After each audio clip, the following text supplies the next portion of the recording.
তো বন্ধু দেখতে পাচ্ছ তোমাদের জন্য আমি কি নিয়ে চলে এসেছি ভাই, হারলে। আর আজকে হবে ভাই হারলে জলের দামে ফলের রস। তো বাদ বাকি ডিটেইলস ভাই দাদাই বলবে। হার্লি ডিভিশন একদম 750 ইঞ্চি, 750 ইঞ্চি। যারা হার্লি সম্বন্ধে যারা বুঝে তাদের বলার কিছুই নেই, না, বলার কিছুই নেই। যেটা সন্দেহ জানে। একদম একদম এটা 2020 সালের মডেল আছে। একদম। কলকাতাতে যা যা আছে ওরে বাপ রে, 6.5 6 একদম 5 5.5 যে যেমন পাইছে তেমন টাকা আছে। আমার তুমি কাছে- কত প্রাইস দিচ্ছ? আমার কাছে এই গাড়িটা আমি করে দেবো মাত্র 4.5 লাখ টাকায়। 4.5 লাখ টাকা? 4.5 লাখ টাকায়।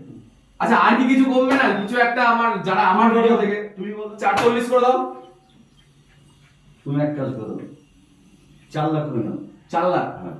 মানে আমার ভিডিও দেখে যদি কেউ আসে তো 4 লাখ টাকায় এই গাড়িটা, সুন্দর গাড়িটা নিয়ে যাও। আর তারপরেও যদি কেউ এসে বলে যে দাদা একটুর জন্য হচ্ছে না, তো সেই ক্ষেত্রে কি কিছু করা যাবে? সেক্ষেত্রে সামনে আসবে, দেখবে, বসে দেখবে, গাড়ি চালাবে, স্টার্ট করবে। মেসেজের গাড়ি তোমরা আসো, দেখো, কথা বলো দাদার সাথে। আর গাড়িটা ফাইন্যান্স পর্যন্ত করা যাবে। একদম সবথেকে বড় কথা, গাড়িটার ফাইন্যান্স হবে, ইএমআই अवेलेबल।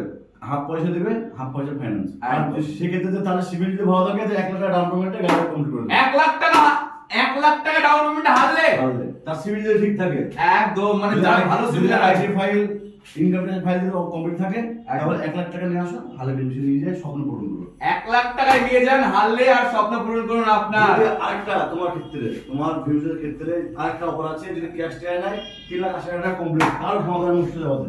কলকাতা পর্যন্ত বলছি, কারো ক্ষমতা নেই গাড়ি দেবে। 3,80,000 তে ক্যাশে কিনলে 3,80,000 তে ভাই হারলে। আর যদি ফাইন্যান্স করতে চাও তো 1 লাখ টাকা আসো আর নিয়ে যাও হারলে।